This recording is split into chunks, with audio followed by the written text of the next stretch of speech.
High everyone, welcome back to my channel লনতন্ত্ৰ। আজি আমি আৰু কিছুমান ইম্পৰ্টেণ্ট এছামিজ লেংগুৱেজ পেডাগজিৰ কুৱেশ্যন আনচাৰ আমি আলোচনা কৰিম। আৰু আমি আপকামিং সিটেট এক্সামৰ কাৰণে এছামিজ লেংগুৱেজ পেডাগজিৰ কাৰণে মেৰাথন ক্লাছেছ আমি চলাই আছোঁ। ইয়াৰ আগত আমি দুটা ভিডিঅ' আমি শ্বেয়াৰ কৰিলোঁ আৰু এইদৰে আমি টোটেল 1000+ কুৱেশ্যন আনচাৰ আমি আলোচনা কৰিম সিটেট এক্সামৰ আগত এছামিজ লেংগুৱেজ পেডাগজিৰ। তো বলক আজিৰ ক্লাছটো আমি আৰম্ভ কৰোঁ। বাট ভিডিঅ'লৈ যোৱাৰ আগত সৰু এটা ৰিকুৱেষ্ট, কাইণ্ডলি চেনেলটোক ছাবস্ক্ৰাইব কৰি ল'ব আৰু এট প্ৰেজেণ্ট যেতিয়া ভিডিঅ'টো চাই আছে সেই ওপৰত থকা লাইক বাটনটো ক্লিক কৰি দিয়ক, ঠিক আছে? তো বলক ক্লাছটো আৰম্ভ কৰোঁ। কুৱেশ্যন নম্বৰ 61, শিক্ষণ আৰু শিকন প্ৰক্ৰিয়া ফলপ্ৰসূ কৰিবলৈ শিক্ষকে পাঠদানৰ শেষত কৰা মূল্যায়নক কি বোলে? যিটো লাষ্টত যিটো মূল্যায়ন কৰে।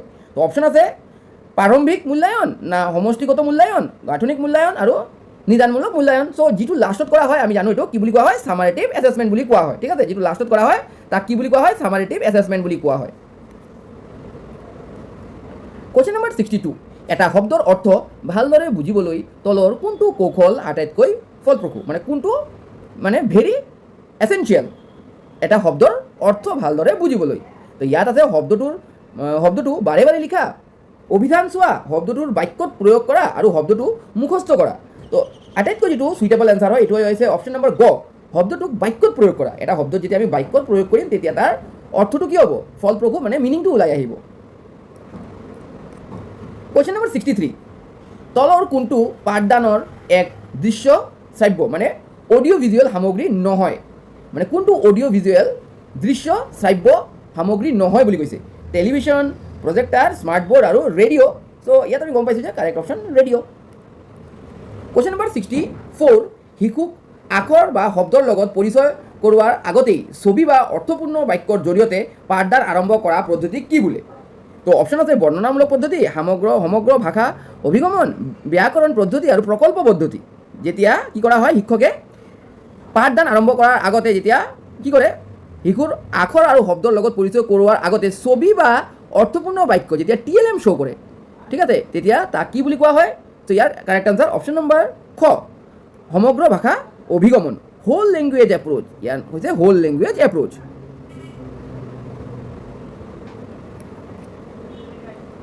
কুৱেশ্যন নম্বৰ 65, ক্ৰিয়াভিত্তিক গৱেষণা একশ্যন ৰিচাৰ্চৰ প্ৰধান উদ্দেশ্য কি? যিটো আমি একশ্যন ৰিচাৰ্চ যেতিয়া আমি BA DLEডৰ ক্লাছ কৰোঁ তেতিয়া আমি কৰোঁ। ইয়াৰ মেইন পাৰ্পজ কি হয়?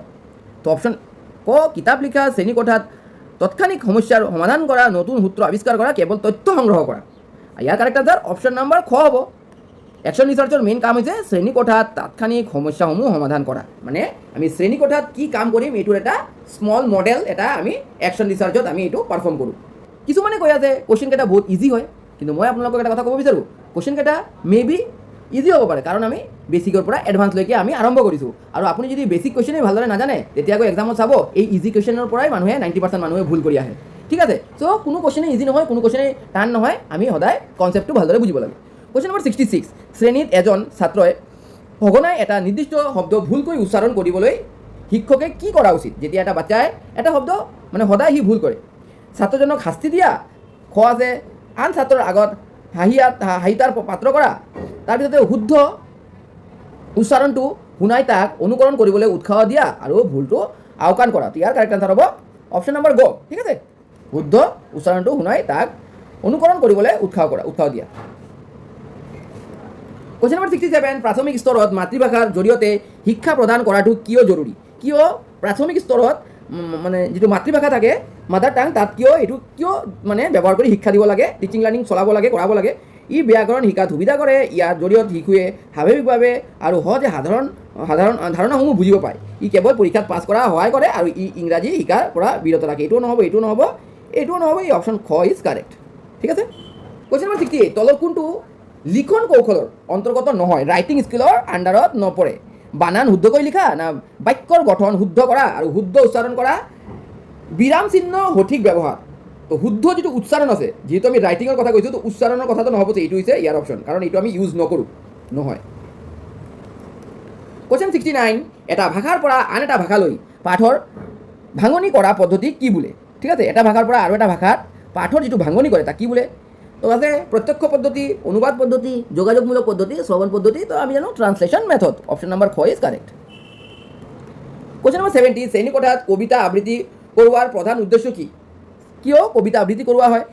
ক আছে কেৱল ছন্দ শিকোৱা, খ আছে ছাত্ৰ ছাত্ৰীৰ সাহিত্য প্ৰতি ৰুচি আৰু উচ্চাৰণ স্পষ্ট বৃদ্ধি কৰা।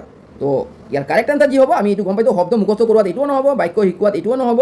তো কাৰেক্ট আনচাৰ অপশ্যন খ, ঠিক আছে।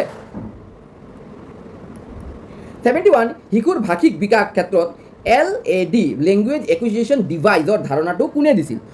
চ' লেংগুৱেজ একুইজিশ্যন ডিভাইজৰ ধাৰণা কোনে দিছিল, বহুত ইম্পৰ্টেণ্ট কুৱেশ্যন হয়, এইটো আহি থাকে। তো স্কেনাৰ নহ'ব, ভাইগটস্কি নহ'ব, চমস্কি। এই নন চমস্কি বহুত ইম্পৰ্টেণ্ট। এই নন চমস্কি যিটো থিয়ৰী আছে আপোনালোকে ভালদৰে শিকি যাব কিন্তু লেংগুৱেজ ক্লাছৰ কাৰণে, লেংগুৱেজৰ পেপাৰৰ কাৰণে। কুৱেশ্যন নম্বৰ 72 তলৰ কোনটো আটাইতকৈ জটিল ভাষিক কৌশল বুলি গণ্য কৰা হয়? কোনটো আটাইতকৈ কৈছে জটিল ভাষিক কৌশল, কোনটো মানে আটাইতকৈ টান টেকনিক? তো কৈছে শ্ৰৱণ, পাঠন, লিখন, কথন। তো ইয়াৰ মাজত যিটো আটাইতকৈ টান বুলি কোৱা হয় এইটো হৈছে ৰিডিং। কাৰেক্টলি ৰিডিং কৰাটো জটিল ভাষিক কৌশল, এইটো আটাইতকৈ কঠিন, মানে কাৰেক্টলি ৰিডিং কৰাটো। কুৱেশ্যন নম্বৰ 73 ছাত্ৰ ছাত্ৰীৰ পূৰ্ব জ্ঞানৰ প্ৰিভিয়াছ নলেজৰ লগত নতুন জ্ঞানৰ সংযোগ স্থাপন কৰাটো কি বোলে? কি বোলে? প্ৰিভিয়াছ নলেজৰ লগত প্ৰেজেণ্ট নলেজক, কাৰেণ্ট নলেজক লিংক কৰা, জনাৰ পৰা নজনালৈকে, সৰলৰ পৰা জটিললৈকে, মূৰ্তৰ পৰা বিমূৰ্তলৈকে আৰু ধাৰণাৰ পৰা নিৰ্দিষ্টলৈকে। তো ইয়াৰ যিটো কাৰেক্ট আনচাৰ হ'ব, এইটো বহুত ইম্পৰ্টেণ্ট কুৱেশ্যন হয়, অপশ্যন নম্বৰ ক, জনাৰ পৰা নজনালৈকে, ফ্ৰম নন টু আননোন। যিসকলে ভিডিঅ'টো এট প্ৰেজেণ্ট চাই আছে কাইণ্ডলি এই ওপৰত থকা লাইক বাটনটো ক্লিক কৰি ল'ব, আৰু ফাৰ্ষ্ট টাইম যদি ভিডিঅ' চাই আছে এই ধৰণৰ মোৰ ইম্পৰ্টেণ্ট ক্লাছেছৰ কাৰণে চেনেলটোক ছাবস্ক্ৰাইব কৰি যাব। ভিডিঅ'টো যিমান পাৰে আপোনালোকৰ গ্ৰুপত শ্বেয়াৰ কৰিব। কুৱেশ্যন নম্বৰ 74 যি পাঠনত ছাত্ৰ ছাত্ৰীয়ে শব্দ নকৰাকৈ মনে মনে কিতাপ পঢ়ে তাক কি বুলি কৰে, মানে বোলে যিটো মানে মনে মনে যেতিয়া পঢ়িব? তো অপশ্যন আছে হৰপ পাঠন, তাৰপিছত নীৰৱ পাঠন, সাময়িক পাঠন, দ্ৰুত পাঠন। তো কাৰেক্ট আনচাৰ নীৰৱ পাঠন, silent reading. Question number 75 dyslexia প্ৰধানকৈ কিহৰ লগত জড়িত সমস্যা? চ' ডিছলেক্সিয়া কিহৰ লগত জড়িত? লিখনৰ লগত, গণিতৰ লগত, পাঠনৰ লগত, শ্ৰৱণৰ লগত। আমি জানো dyslexia reading disorder. Question number 76 এখন শ্ৰেণীকোঠাত বেলেগ বেলেগ ক্ষমতাসম্পন্ন ছাত্ৰ ছাত্ৰী থকা অৱস্থাত কি বোলে? যেতিয়া বেলেগ বেলেগ ক্ষমতাসম্পন্ন ছাত্ৰ ছাত্ৰী থাকিব তাক কি বুলি ক'ব? একত্ৰিত শ্ৰেণীকোঠা, ঠিক আছে, বিচিত্ৰ শ্ৰেণীকোঠা, সমৰূপ শ্ৰেণীকোঠা, নিৰৱচ্ছিন্ন শ্ৰেণীকোঠা। তো ইয়াত কি কৈছে? বেলেগ বেলেগ ক্ষমতাসম্পন্ন। এই হ'ব অপশ্যন নম্বৰ ক, বিচিত্ৰ শ্ৰেণীকোঠা বা হেট্ৰজেনিয়াছ ক্লাছৰুম। আৰু ছেম টাইপৰ ষ্টুডেণ্ট থাকিলে হোমোজেনিয়াছ হ'ব। কুৱেশ্যন নম্বৰ 77 শ্ৰেণীকোঠাত প্ৰশ্ন সোধাৰ মূল কাৰণ কি হোৱা উচিত? কিয় কুৱেশ্যন সুধিব লাগে? ক আছে ছাত্ৰ ছাত্ৰীৰ চিন্তা শক্তিক সক্ৰিয় কৰা আৰু আগ্ৰহ বঢ়োৱা, খ আছে ছাত্ৰ ছাত্ৰীক ভয় দেখুওৱা নহ'ব, সময় পাৰ কৰা নহ'ব, অনুসৰণ কৰা নহ'ব। তো অপশ্যন ক।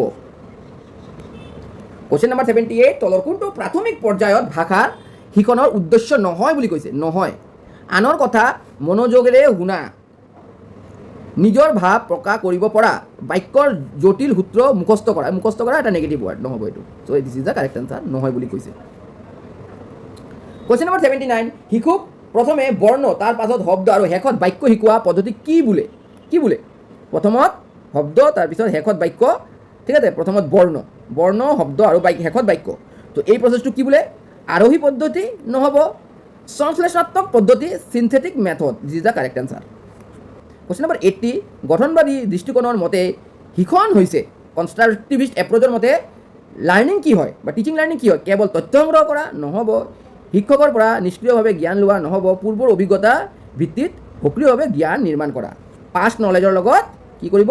প্ৰেজেণ্ট নলেজ লিংক কৰি তাৰপিছত জ্ঞান, টিচিং লাৰ্ণিং বা জ্ঞান অৰ্জন কৰিব। অপশ্যন গ কাৰেক্ট।